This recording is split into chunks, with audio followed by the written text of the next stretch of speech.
Ce projet podcast est une production de l'ASBL de Podcast Factory Org avec le sponsor de Transforma Bruxelles, espace de Coworking Innovation Playground. You're listening to the Podcast Factory. Bienvenue pour un nouvel épisode HR Meetup, votre podcast sur les passions au travail et les ressources humaines. Une série spéciale puisque, on vous l'a annoncé, on vous propose quelques épisodes, 5 ou 6 au total, pour vous accompagner dans le full digital. Et c'est une initiative de Viviane Cox, mon invitée que je retrouve toujours avec joie et un grand sourire. Bonjour Viviane. Bonjour Michel. On l'avait annoncé aux auditeurs précédemment. Nous allons aborder plus en détail le full digital dont tu nous parlais dans le premier épisode. Dans le second épisode, pour un petit rappel, nous avions un peu fait l'analyse de pourquoi travailler en full digital, Les gains. avec déjà quelques ponts lancés vers l'employeur et l'employé. Et aujourd'hui, on va plutôt focaliser sur l'employé ou le profil employé pour l'employeur.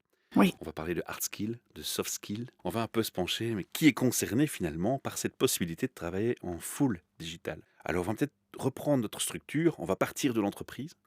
Quel type d'entreprise, Viviane? Quel type d'entreprise peuvent imaginer faire du full digital? On imagine des startups, des grosses sociétés? En fait, c'est toute taille confondue. Effectivement, partant d'une start-up, une PME, des grandes entreprises, mais ce sera surtout le secteur qui va influencer ça. C'est plutôt tout ce qui est services, marketing, communication, la technologie. Voilà, donc bien Je sûr. vois mal mon pharmacien, quoique, devenir full digital.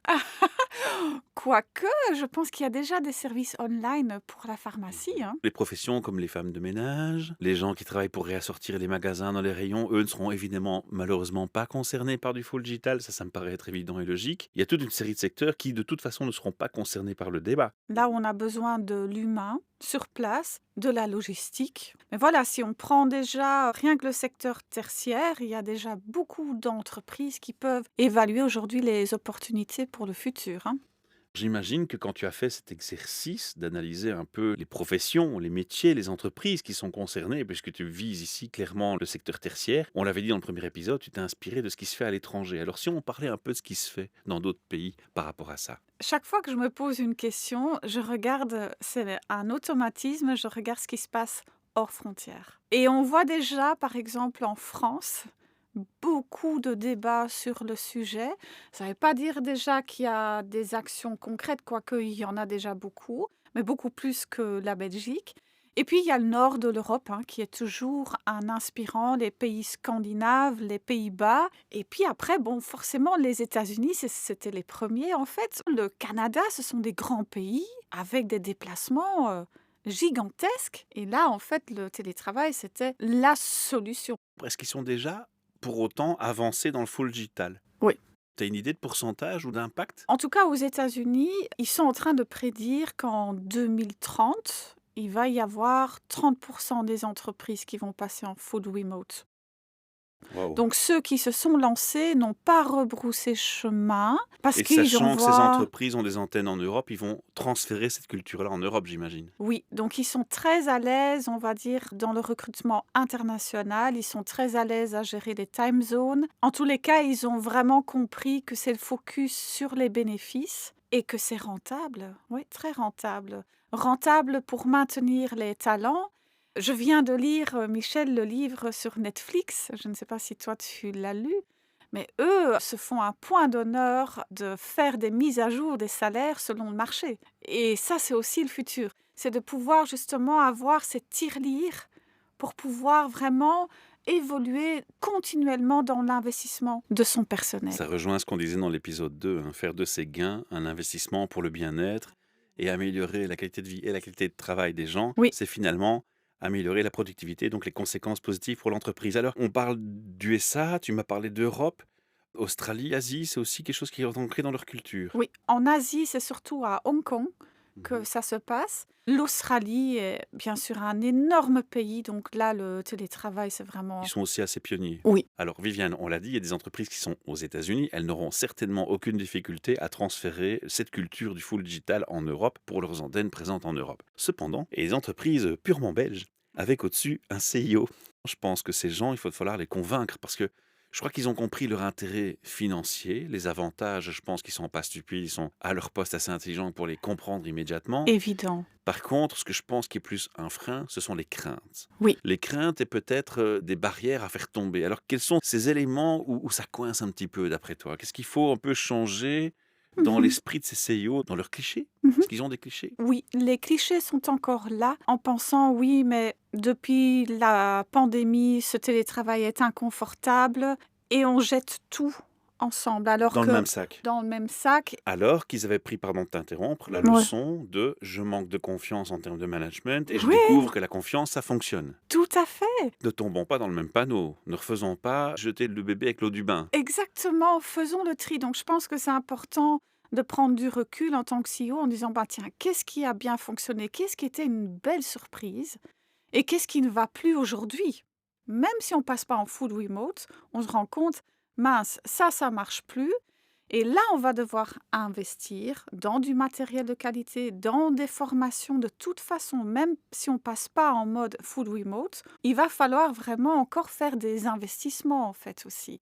Mais l'idée de base, c'est d'abord de prendre du recul et de se dire qu'est-ce qui marche bien et focus sur les bénéfices. Et ils ont besoin d'entendre le témoignage d'autres CEO qui sont déjà dans ce mode-là. Et je pense que les CEO, à leur poste, s'inspirent souvent de ce qui se fait ailleurs. Donc, ce ne sera pas très difficile sur ce plan-là. Non. Par contre, je vois moi aussi une belle opportunité. Parce qu'il y a pas mal de boîtes où moi j'ai travaillé, où le CEO, hein, the big one, on le voit jamais. Et humainement, c'est quand même sympa de pouvoir, ne fût-ce que croiser le regard ou voir un visage sur un nom. Combien Oui, d'entreprises où le CEO, certains employés ne pourraient même pas le reconnaître de visu. Et c'est triste. Et je me dis que dans le full digital, il y a une opportunité gigantesque. C'est que ce temps précieux que le CEO n'a pas oui. pour être visible auprès de tous, avec le digital, avec quelques outils, il peut en une fois faire une communication, être visible par tous en même temps, en un clin d'œil, en quelques secondes. Tout à fait. Donc, ça fait partie de cette culture en full remote, c'est de être en tant que CEO vraiment actif, d'être visible, de montrer qu'on a envie d'être proche des équipes, parce que pendant ce confinement, il y a des CEO qui l'ont fait et d'autres qui n'ont, comme tu dis, ne pas montré leur visage, pas de vidéo online sur l'intranet pour envoyer des messages, Un pour podcast, encourager un podcast, Michel, parce que ça aussi en full remote, il y aura de plus en plus des podcasts internes. Et donc clairement. ça, c'est sympa parce que c'est important d'apprendre à se connaître. Je confirme, je reçois des demandes dans ce sens qui Ah sont en bah train de se voilà. préparer. Oui, tout à fait. Et justement pour Il y a un les intérêt nouveaux des arrivants. entreprises. Et ça, je pense que c'est vraiment le futur, c'est donner la parole à tout le monde, peu importe le niveau hiérarchique. Et on va voir que certaines personnes qui sont un peu plus introverties, qui vont être moins à l'aise dans des réunions, vont tout d'un coup rayonner par le canal des podcasts. Mais ça va plus loin que ça. Ça va aussi sur la culture de on en a marre de ces meetings à répétition qui servent à rien. Parfois, il est plus constructif de faire une communication en entreprise sous format podcast, de le mettre disponible et les gens vont l'écouter quand ils ont le moment pour Voilà, le à faire. leur Quand rythme. tu fais un meeting, tu imposes un temps à un groupe de personnes qui ne correspond pas forcément au meilleur moment pour son agenda et sa charge de travail. Il y a toujours une contrainte. C'est peut-être pour ça aussi qu'il y a un moment, un ras-le-bol parce qu'il y a des abus, parce qu'il y a des meetings où franchement les gens se tournent les pouces et on se demande pourquoi ils sont présents, dans l'extrême.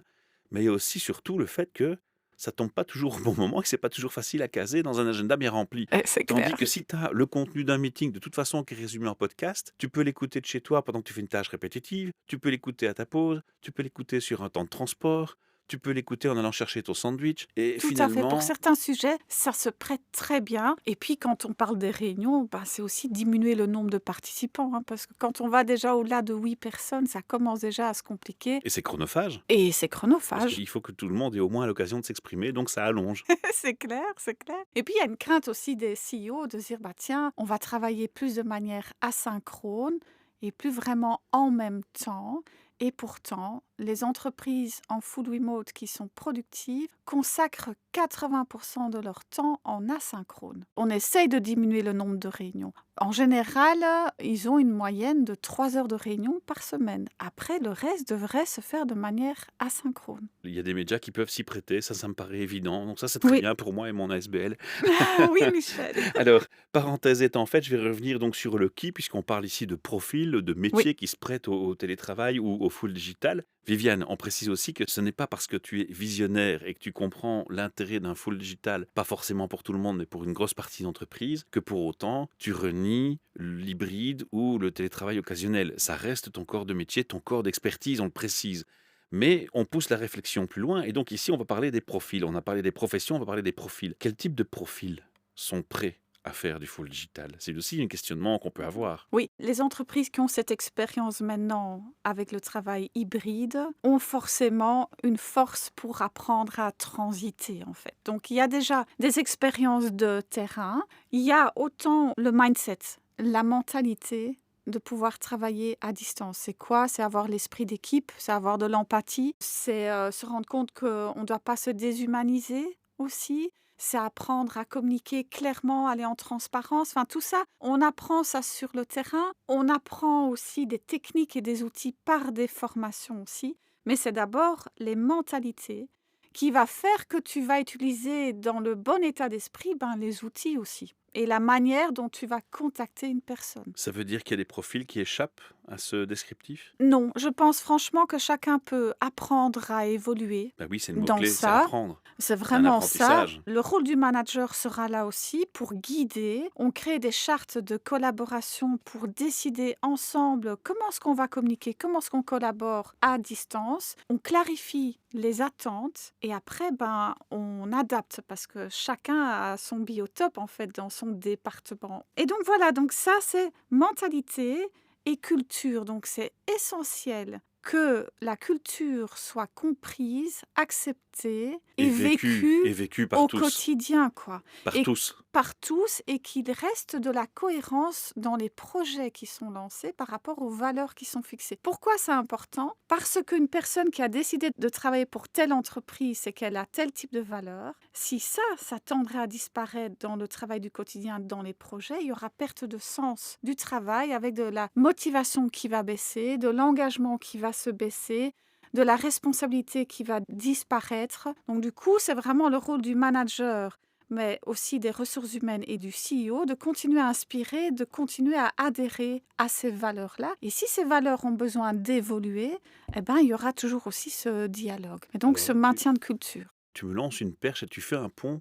en parlant plus globalement et on sort un petit peu du sujet du qui, mais quand même, il y a un Oui. fort lien. C'est que je me dis, ce qu'on a constaté dans les entreprises à l'ancienne mode, quand tout le monde était au bureau, c'est une certaine résistance au changement. Et oui. Et c'est la grande clé, le grand questionnement d'une entreprise, c'est la résistance au changement. Et on le constate d'autant plus que quand on met en place une valeur, et c'est pour ça que je fais le lien, ça prend du temps avant d'être vécu par tous. Parce que Et sinon, oui. on rentre dans ce qu'on appelle du value washing, volontairement ou involontairement. Une valeur qu'on annonce mais qu'on ne vit plus. Oui. Et on est dans la compréhension, dans la cohérence, et les gens ne vous comprennent plus ni en interne ni en externe. Est-ce qu'avec une culture du full digital, on aurait plus facile d'accepter le changement?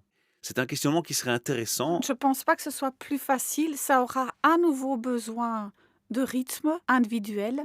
Et tu sais ce qu'on pourrait faire? On pourrait demander aux auditeurs de nous donner un avis. Est-ce qu'ils pensent que la résistance au changement serait toujours aussi forte par rapport à leurs compétences, par rapport à leurs fonctions et par rapport à l'employeur? Oui, je pense que c'est une bonne question. Alors, je suis curieux de voir les résultats quand on postera ce podcast Moi avec ce aussi, questionnaire Michel. et cette enquête. Alors, on vous invite bien entendu, s'il vous plaît, à réagir à cette enquête et à donner votre opinion, mais pas que. Votez et dites pourquoi. Surtout ça. C'est important de commenter. Alors, Viviane, dans la question du qui, qu'on va parler de compétences. Alors, Oui. de soft skills et de hard skills. Tu peux nous en dire plus? Aujourd'hui, on remarque déjà que les compétences, justement, dans les soft skills, sont des attentes nouvelles et nécessaires. Apprendre à communiquer, l'écoute, la communication non violente, La confiance en soi? la confiance en soi aussi, de l'assertivité, parce que le feedback, c'est très important. On ne va Une pas culture du attendre de se feedback. revoir en réunion live, parce que ce sera vraiment plus pareil. Ou si j'attends une semaine pour dire que j'ai un couac et que ça ne va pas? Ça va s'escalader, en Ouais. fait. Mais je sais que tu as songé fortement sur ce questionnement des skills, donc je voulais absolument t'interpeller sur cette expertise que tu as pour accompagner les RH, justement. C'est vraiment très important que humainement, on puisse faciliter la collaboration, mais l'expression aussi de soi. La confiance, on en avait déjà parlé, on l'avait déjà vécu avec le télétravail. Ça reste aussi une capacité et un skills. Moi, je l'englobe dedans. Parce que Pour faire les confiance managers. ou mériter, parce qu'on dit faire confiance, mais il y a aussi mériter la confiance. Oui, ça se construit. Dire ce qu'on fait Mériter. et faire ce qu'on dit. Voilà. Effectivement, c'est relier la parole aux À l'acte. actes. C'est mettre en place de la proactivité, de ne pas attendre pour qu'on vienne vous chercher, pour demander du suivi, mais de soi-même vouloir cette transparence sur l'état d'avancement de son travail et d'avoir justement cette aisance technique aussi d'utiliser aussi les Les outils, outils hein, digitaux. Oui. parce que Full ça digital veut aussi, dire digital, c'est clair. eh Hein. oui, c'est clair. Donc, on a besoin, en full remote, d'être vraiment un digital freak et geek. En fait, il faut vraiment être curieux, de vouloir apprendre aujourd'hui et de chaque fois apprendre les nouvelles évolutions parce que le digital, ça s'adapte continuellement. Mais heureusement, Michel, la majorité de ces outils sont très user-friendly, en fait, Voilà, hein. donc on n'exclura pas les pré-retraités pour autant. Mais non, non, non, non, non, ils peuvent aussi le faire. Alors Viviane, est-ce que je me trompe si je me dis que finalement, le full digital sera peut-être la meilleure école de la proactivité? Qu'il faut être plus proactif, plus anticiper, plus réagir et ne plus être dans l'attente ou la réaction. C'est surtout ça l'élément clé. Oui, Michel, parce que justement, ça nous sort du mode urgent. Quand on est au bureau, on absorbe très vite les urgences, on est sur le vif, en fait. Tandis que quand on est en télétravail, on a cette prise de recul. Dans un premier temps, on peut plus nuancer les priorités, pas juste être dans l'urgence. Et ça permet cette réflexion de proactivité, de dire, OK, là, je prends du recul, je vais commencer à avancer sur ça, sur ça, sur ça. Donc la gestion du temps, c'est un classique. Et ça, tout le monde devrait en fait le suivre. On a tellement de choses à faire dans sa vie privée et professionnelle avec une quantité de travail dans des délais de plus en plus courts, avec des exigences où l'excellence est demandée, qu'il va falloir avoir des tips and tricks pour la gestion du temps. Donc Je crois ça, que c'est un classique, hein, ça ça. rentre dans le top 5, hein, la Eh gestion du oui, temps, la gestion du proactivité, temps. la communication Oui, et la culture du feedback. c'est vraiment ça, c'est de pouvoir s'organiser pour soi et communiquer comme il faut avec les autres. Ça, c'est déjà, on va dire, la clé. Après, c'est aussi comment est-ce qu'on s'organise au niveau spatial, aussi chez soi, parce que ça, c'est... On s'est improvisé un petit coin télétravail depuis le Covid, mais maintenant, si on passerait, on va dire, à 100%, il y a lieu de créer un cocon de Oui. confort et Qui de est une autre de bien-être tes aussi, hein. expertises, c'est Donc une là, autre approche. Oui, tout à fait. oui, C'est oui. vrai. Et là, tu accompagnes les employés aussi à avoir cette réflexion de Oui. comment réorganiser, rappelons-le, son bureau, son espace de travail. C'est l'un de tes corps de métier, l'une de tes nombreuses cordes à ton Ah oui, arc. c'est ça, hein, c'est parce que, allez, au début, j'ai fait stylisme d'intérieur et puis j'ai reçu des projets pour des bureaux à domicile et c'est là qu'en fait, Le fil quand s'est on installé. regarde, voilà, Michel, quand on regarde par le trou de la serrure, on voit quand même des petites surprises. On voit des petites surprises. Et donc là, dans les ateliers que je donne en disant, bah tiens, au niveau orientation du bureau, comment est-ce qu'on gère la lumière, comment on fait le clean desk, enfin, tout ça finalement, ça a été un peu sous-estimé. Et en fait, on les motive très vite, justement en leur montrant des photos de la réalité, en fait. Parce que quand tu tapes sur Google espace de télétravail, c'est tout très design et tout, mais ça manque souvent de fonctionnalité, hein. Alors Viviane, puisqu'on parle des skills et des compétences, on va évidemment faire le pont vers le public le plus évident concerné, les RH. Ça tombe bien, c'est mon public qui nous écoute en ce moment. Oui. Donc on va leur faire un petit clin d'œil parce qu'il y a deux aspects. D'abord l'aspect du screening CV qui va peut-être changer, tu vas nous dire pourquoi, qu'est-ce qui te fait penser ça. Et ensuite on passera quelles sont les compétences qui vont être scrutées par rapport au recruteur, qu'est-ce qu'il va chercher comme profil idéal, le profil de rêve pour le full digital. Alors avant de parler du profil de rêve, on va revenir donc à cette fameuse question. Ça commence par un CV. On reçoit un CV dans sa boîte mail, par courrier, avec peut-être une lettre de motivation, peut-être qu'elle va disparaître, peut-être qu'elle va rester, c'est aussi un questionnement. Raconte, qu'est-ce que tu as fait comme analyse sur ce sujet? Quand on voit à la fin d'un CV, on voit hobby, centre d'intérêt. C'est ce que tu mets en réflexion en premier? Eh bien, aujourd'hui, en full remote, ce sera important de connaître aussi un peu les passions d'un télétravailleur. Pourquoi? C'est qu'on ne veut pas qu'une personne soit complètement focus travail et qu'elle risque de tomber dans un stress et Un burn-out burn-out. parce qu'elle n'a pas d'autres activités dans sa vie.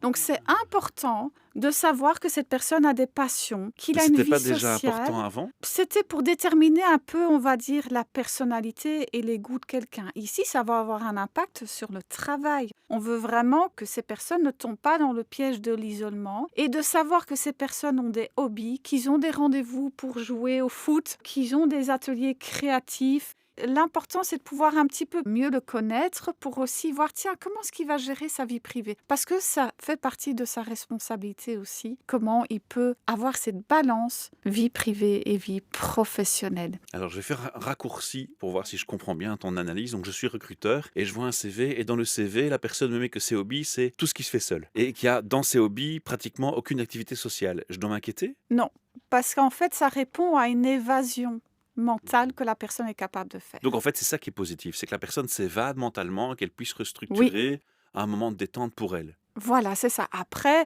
il y a des personnes plus individualistes, plus introverties, qui n'ont pas besoin de vie sociale. Mais dans l'autre sens, quelqu'un qui me mettrait dans ses hobbies, je joue toujours le jeu, hein, Oui, oui. qui me mettrait dans ses hobbies, j'anime des scouts le week-end, j'aide un mouvement de jeunesse, je fais des activités de groupe avec des amis, là forcément c'est des valeurs ajoutées. Voilà, et ça peut rassurer quelqu'un des ressources humaines en disant OK, il ne sera pas collé derrière son ordinateur le week-end parce qu'on ne veut pas ça. Ça fait partie, on va dire, du screening, c'est qu'on va être plus attentif en fait aussi à la partie plus privée. Le CV étant lu et analysé avec les hard skills et les soft skills, vient le contact du candidat. C'est d'abord le screening par téléphone. Généralement, les sociétés fonctionnent comme ça. Quand la première étape est positive, on rentre dans la seconde qui est plutôt le meeting, le fameux face-à-face avec le RH. Mhm. Parfois, le manager est déjà présent. Si pas, dans d'autres sociétés, c'est la troisième phase avec le manager ensuite. Alors, toutes ces phases-là, 2 et 3, à distance. Ce sont des appels alors. C'est vrai qu'il y a beaucoup de bénéfices d'utiliser la webcam, mais ici, par souci de neutralité, justement, de ne pas se laisser aller influencer, comme on parlait là tantôt quand on buvait notre tasse de café, de se dire, bah tiens, est-ce qu'on risque d'être influencé par le look de quelqu'un? Un chien aboie derrière, on va se dire en meeting ou en réunion avec ses collègues, il y aura un chien qui aboie derrière, ça va être un problème? Bah, Ça va ça, aller je dirais, jusque-là? bah, en fait, c'est comme soigner son interview aussi en live, hein. À un moment donné, si on Il faut veut faire des choix. soigner, quand même, enfin, je veux dire, je pense que c'est important de bien se présenter. S'il y a un moment où justement il y a une rencontre avec la webcam, on se soigne comme si on était en vrai. Il n'y a pas lieu de... Mais je vais jouer l'avocat du diable. Encore une fois, d'un autre côté, il faut être authentique. Et donc, tout masquer pour plaire n'est peut-être pas la meilleure solution. Je prends l'exemple du chien. J'ai mon chien qui aboie. Mais je peux le laisser ne pas le masquer. Pourquoi? Parce que ça peut être le sujet de discussion entre le recruteur et l'employé. Le recruter ou de se dire, tiens, j'entends derrière vous qu'il y a un chien qui aboie souvent. Comment vous envisagez votre moment de travail quand les collègues vous vont parler au téléphone et que ce brave animal que vous aimez et qui vous aime va quand même se manifester derrière? Mhm. Est-ce que c'est la maison le meilleur endroit? Ou est-ce qu'on ne devrait pas penser pour vous à un espace partagé entre le travail au téléworking en coworking et le travail téléworking Ou un à la doxiteur, maison? hein, Michel? Ou un doxiteur? Ouais, mais là, on va dans le luxe, hein, on a le Ah, bah produit oui, de luxe. pourquoi pas, hein, rêvons un Mais tu petit comprends peu. le raisonnement, on pourrait prendre le chemin inverse, de se dire, tiens, soyons de toute façon authentiques, c'est la meilleure chose à faire, je pense. Laissons apparaître les petites failles qui pourraient interpeller le recruteur, mais alors on fait appel à la maturité du recruteur, qui ne doit pas s'arrêter en se disant, bon, il n'y a pas de solution, hein. C'est plutôt voir l'opportunité de solution derrière, et la solution à proposer à l'employé et le candidat convient. Je vois quelque chose qui pourrait perturber le travail en full digital, j'en discute ouvertement, honnêtement, pour chercher directement une solution et pas attendre que le problème, qui aurait été masqué en premier temps, en second temps, Ah apparaisse et oui. pose une réelle problématique. C'est clair qu'il y aura, on va dire, tout un questionnement sur les conditions du travail à distance, comme quelle est la vision du télétravailleur en fait là-dedans. L'authenticité, moi je la partage aussi, mais elle peut être associée au professionnalisme. Après, quelle définition on donne sur le C'est une question de professionnalisme nuance et de ou sur balance. le branding de l'entreprise? Voilà. Et là, on touche la culture. Donc, je pense que c'est légitime aussi de trouver des candidats qui fitent de manière naturelle à la culture. S'il va falloir dire, écoute, ça se passe pas comme ça chez nous, ça peut être quelque chose de compliqué, hein, aussi. Donc, authenticité, oui, mais il faut que ça fitte en fait avec la culture. Si je t'ai poussé sur ce chemin et que je t'ai un peu taquiné sur ça, Ah ouais, c'est parce j'aime que bien. le but, c'est de se dire que quelque part, dans ton accompagnement, tu dois peut-être aussi avoir un dialogue avec les RH, dans leur façon de recruter par rapport au point abordé, certes, mais aussi sur voir les choses différemment à un moment donné, s'ouvrir l'esprit. Ah, mais c'est clair, On peut on avoir ne le va candidat qui plus... fait tous ses efforts pour plaire, mais qui a un truc qui échappe, un couac momentané, ponctuel, qui Ah, peut donner une image, mais le recruteur, à un moment donné, avec un recrutement à distance, je pense, moi, qui doit pouvoir se remettre en question et se dire, tiens, je devrais peut-être un peu ouvrir plus mon champ de la tolérance par rapport à un recrutement à distance. mhm. Parce que Et tu ne maîtrises pas toujours tous les éléments. alors là, tu parles d'être surpris par Mhm. un événement pendant une conversation en fait online. Et là, c'est l'art d'improviser aussi, Michel.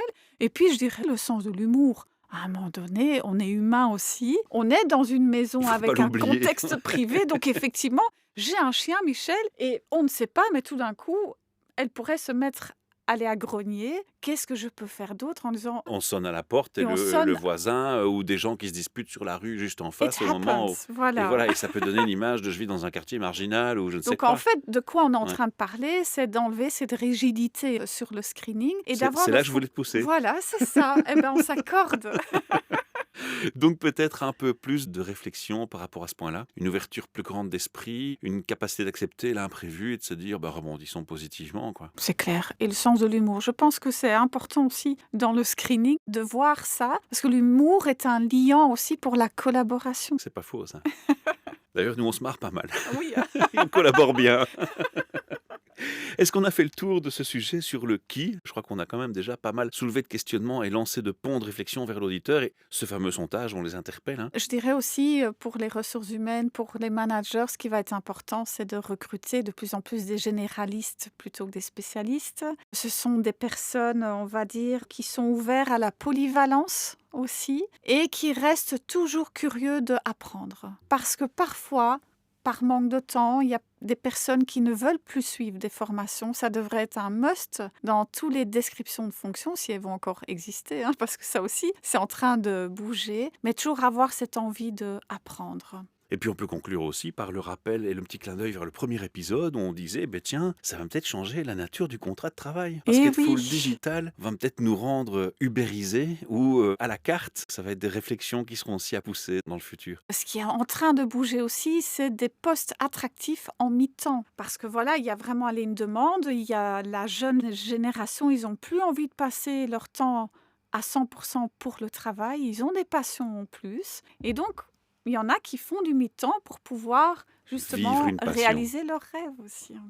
On les encourage à réaliser leurs rêves et à les faire vivre au maximum parce que c'est dans le rêve et dans l'imaginaire et avec des gens visionnaires comme toi Hmm. qu'on arrive finalement à des choses très concrètes comme ces podcasts où on parle de sujets sérieux et de réflexions sérieuses sur un contexte très important, le bien-être au travail, la productivité, le bien-être de l'entreprise et un mariage parfait. Ce sera mon mot de clôture. Je signe. À bientôt Viviane, on te retrouve pour un prochain épisode. Dans le prochain épisode, on parlera de... Alors, on parlera de bien-être, parce que Justement. ça, c'est une grande crainte, forcément. Et c'est déjà dans toutes les conversations, dans tous les articles de presse, c'est ce bien-être, Et la mon Dieu que c'est cohésion. large, mon Dieu que c'est Et large c'est comme très sujet. large.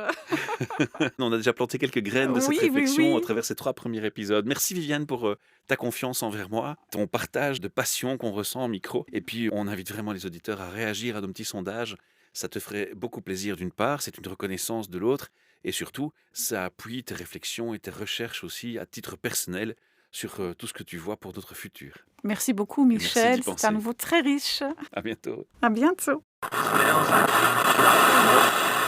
You're listening to the Podcast Factory. Ce projet podcast est une production de l'ASBL de Podcast Factory Org avec le sponsor de Transforma Bruxelles, espace de coworking innovation Playground.